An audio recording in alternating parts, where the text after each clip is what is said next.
বর্ষাকালে বিয়ে বাড়ি যাওয়া প্রচণ্ড একটা হেক্টিক ব্যাপার, তাও বিয়ে বাড়ি যেতে তো হবেই। ওই দিন ছিল একটা রিসেপশন, তাই জন্য আমি ঝটপট করে রেডি হয়ে চটপট করে পৌঁছে গেলাম বিয়ে বাড়িতে। So here is me and my self.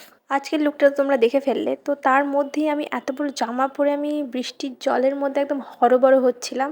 যাই হোক, আমরা ভেতরে এন্টার করে গেছি। তো এই রেস্টুরেন্টটাতে বিয়েবাড়িটা হচ্ছিল, খুবই সুন্দর আর ওপর তলাতে হচ্ছিল যেহেতু। তো আমাকে এই এত বড় ড্রেসটা ধরে ধরে ধরে ধরে তুলে তুলে যেতে হয়েছে। বকা কমপ্লিট আর গিফট দেওয়া কমপ্লিট, এরপর খাওয়ার পালা, কেননা আমরা বিয়ে বাড়িতে খেতেই আসি। তো এখানে বুফে হয়েছিল, তো ওই কারণে আমাদের দাঁড়িয়ে দাঁড়িয়ে খেতে হতো। আর এক হাতে ফোন নিয়ে তো আমি খেতে পারবো না, আর আমার পার্সোনাল ক্যামেরাম্যানও নেই যে আমি দেখাবো আর খাবো। এখানে অনেক কম কটা খাবারই আমি দেখিয়েছি, যেগুলো আমি খেতে পারবো সেগুলোই নিয়েছি। খাবার আমি ওয়েস্ট করি না। তার মধ্যে আমি দেখিয়ে দিলাম তোমাদের অনেক কস্ট সিস্টেমই রেকর্ড করেছি গাইজ, একটা লাইক তো বানতা হয়।